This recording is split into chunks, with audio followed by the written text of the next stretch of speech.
आज जब शुरुआत हुई तो अटॉर्नी जनरल साहब बदस्तूर, इसका मतलब ये है कि ट्रायल नहीं होगा जब तक ये मुकदमा चलेगा, जिसका मतलब ये है कि उनको जो है जो 102 अशखास हैं उनको वकील से मशावरत की भी इजाज़त होगी, जिसका मतलब ये था कि वो अपने फैमिली मेम्बर्स से भी जो है उनका रब्ता और ताल्लुक़ और उनकी जो है कनेक्शन उनका बातचीत करवाई जाएगी और उनको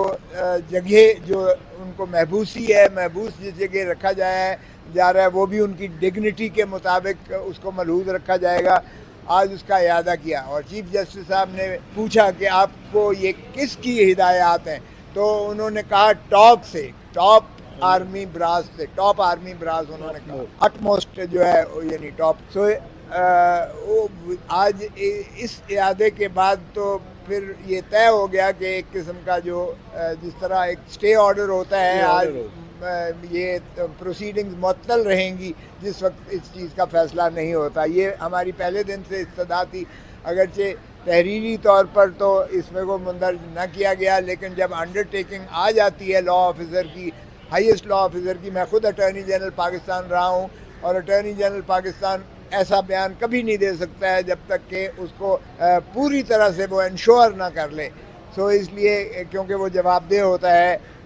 अदालत को भी, जहाँ वो वफाक का नुमाइंदा होता है वहाँ वो अदालत का भी प्रिंसिपल लॉ ऑफिसर की हैसियत से जवाबदेह हो। तो आज ये तो तय हो गई कि अभी कोई प्रोसीडिंग उस वक्त तक इनके ख़िलाफ़ नहीं होगी जो 102 महबूसीन हैं मिलिट्री कोर्ट में, जब तक इसका फैसला नहीं। क्या ये अदालतें हैं भी कि नहीं है? क्या ये आर्टिकल 175 आइन के और 203 के आइन के, क्या ये अदालतें अंडर द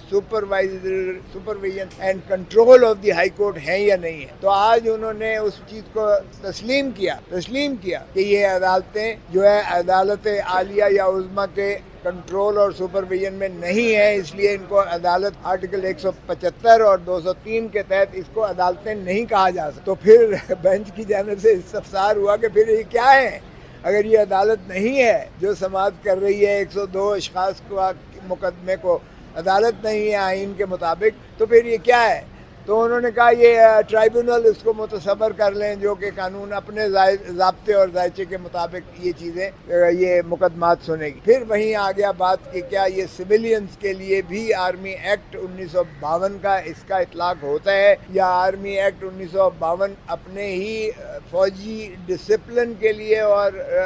उनकी अगर कोई जराइम होते हैं सिविल या क्रिमिनल, उन्हीं के बारे में ये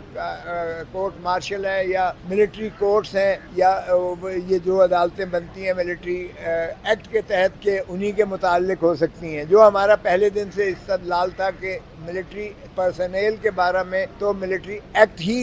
जो है उनके डिसिप्लिन को भी और उनके जो जराइम होते हैं उनको भी उनका मुआखज़ा military courts under the military act ही करती हैं, लेकिन सिविलियंस को ट्राई नहीं किया जा सकता है। चूँकि सल्व करता है ड्यू प्रोसेस ऑफ लॉ की ये नफ़ी है। ये अदालतें ना आज़ाद होती हैं, ना इनको जो है वो ट्रेनिंग होती है जुडिशरी की, अदलिया की, ना इनकी कोई सिक्योरिटी ऑफ टेन्योर है और ना ही ये डिसिप्लिन या सुपरविजन में है हाई कोर्ट के, बल्कि ये अपनी ही अफवाज पाकिस्तान की ही डिसिप्लिन में होते हैं और उन्हीं की सुपरवाइजरी जुरिस्डिक्शन। तो हम जब कोर कमांडर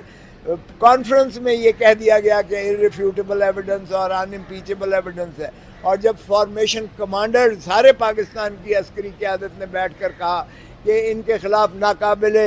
तरदीद शवाहिद हैं जिनको झुठलाया नहीं जा सकता, तो उसके बाद फिर एक ब्रिगेडियर या एक मेजर जनरल जो है अदालत लगा के यूनिफॉर्म में बैठकर वो क्या इंसाफ देगा और क्या वो अपना इंडिपेंडेंट माइंड अप्लाई करेगा। तो इसलिए हमारा मौक़िफ़ आज भी यही था। जब अटॉर्नी जनरल ने कहा कि हमने अपील का इसमें रास्ते की गुंजाइश पैदा करने की कोशिश कर रहे हैं और इसके लिए हमें वक्त दरकार है, तो उस पर जो है चौधरी साहब खड़े हुए और इन्होंने बड़ा शद्दोमत से कहा कि देखिए अज़ियत और कर्ब में पूरी कौम मुब्तला है इस वक्त, हम इस्तदा करेंगे, इसलिए फ़ैसला कीजिएगा, क्योंकि 12 को तो ये 12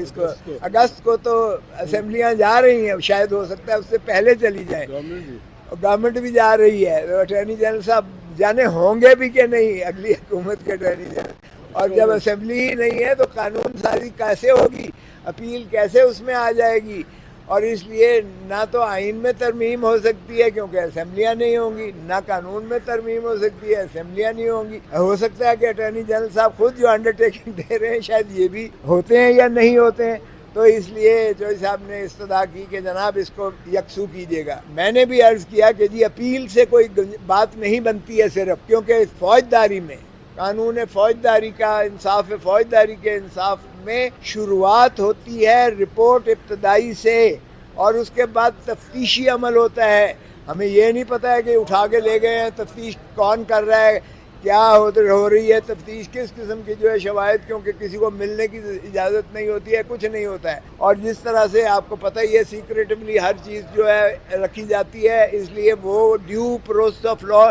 शफाफियत वहाँ नहीं है। सुगरा बीबी के केस में सुप्रीम कोर्ट की लार्जर बेंच ने कहा कि सिर्फ अदालतों का काम इंसाफ करना नहीं है, अच्छा सच्चाई की हद तक पहुंचना सिर्फ अदालतों का काम नहीं है, हकीकत तक पहुंचना सिर्फ अदालत का काम नहीं है, बल्कि तफ्तीश से शुरू होती है। और तफ्तीश में मुदई भी अंदर हो सकता है, अगर मुदई ने झूठी FIR दर्ज करवाई है तो उसको भी अंदर किया जा सकता है। इसलिए तफ्तीश में बड़ा लाजिम है कि इसमें इंसाफ और तह तक पहुंचना चाहिए। तो एक तो अमल ये था कि तफ्तीश जो है अगर खुद उन्होंने करनी है आर्मी एक्ट के तहत तो फिर वो काबिल कबूल नहीं है, आइन से मावरा है। फिर अगर जो है अदालत जब ट्रायल होना है तो ट्रायल में भी ना तो